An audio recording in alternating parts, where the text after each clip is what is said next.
Hey, lovely, you're listening to a bonus episode for this week. A client of mine recently shared some great gems about people pleasing and being honest about your priorities. I wanted to pop out some of these impromptu comments because it's so powerful. Listen in as I interview Chelsea Landrum as we talk about how being honest about your priorities improves relationships and your routine. It's a matter of this is what I want. This is who I want to be, not this is who I have to be. Yes. Other people expect me to be. Those are the things that I ended up chopping off of my to-do lists. Those are the things that fell away so that I could work on the things I actually wanted to work on. I had things, like I mentioned earlier, in my habit tracker and my planner that I didn't really want to do. I didn't really want that habit.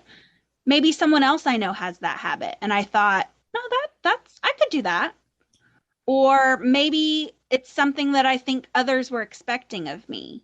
When I really took a look, those are the things that got cut. And the things that I really wanted, the day that I really wanted, even if that looked different than someone else's, didn't matter because that was what I dug deep and found my true priorities, not the priorities that other people say I need to have, and aligned myself with those.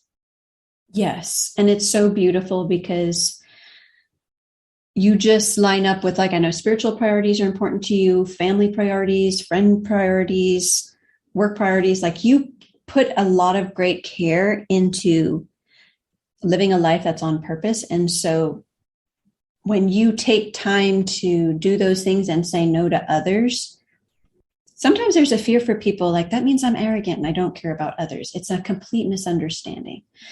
It's saying, no, what I'm going to stop doing is I'm going to stop saying yes to everything without checking first because it's loving. I'm still going to end up doing a lot for people because I want to. I would say that because I come from a place of having a tendency of having people pleasing tendencies, that it does feel like that in the beginning to not just say yes because someone wants me to say yes.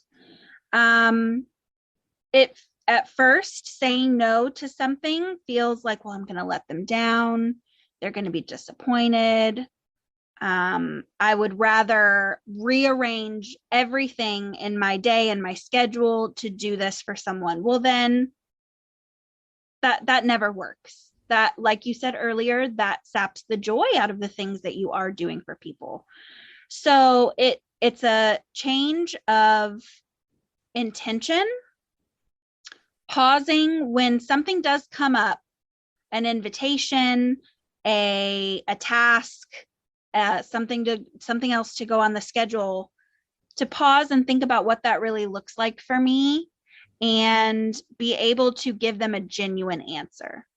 Also, what it looks like is no longer having to come up with an excuse. That was something I felt pressure to do because if I couldn't say yes and please the person, I had to make them comfortable with my reason, with my excuse.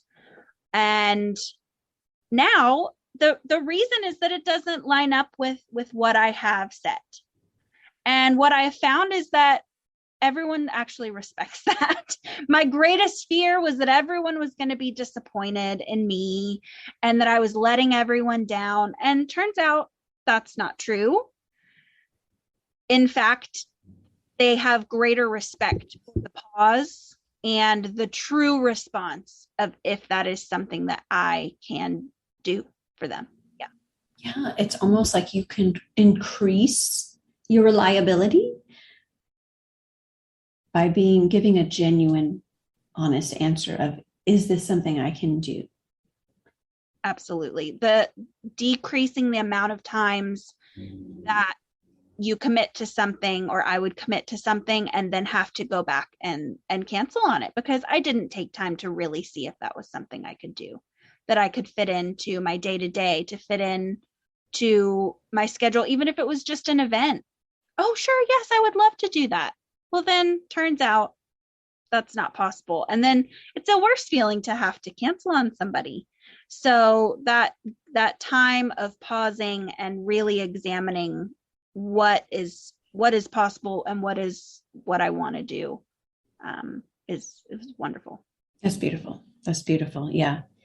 If you'd like to hear the rest of the interview with Chelsea, that's the podcast episode right before this one. Enjoy, lovely. And if this topic resonated with you and you really want to create a schedule that is energizing and simple to follow, that is aligned with your priorities, schedule a consultation. Go to MissChristieWilliams.com. That's MSCHRISTIE Williams.com. I love you guys so much. See you next time.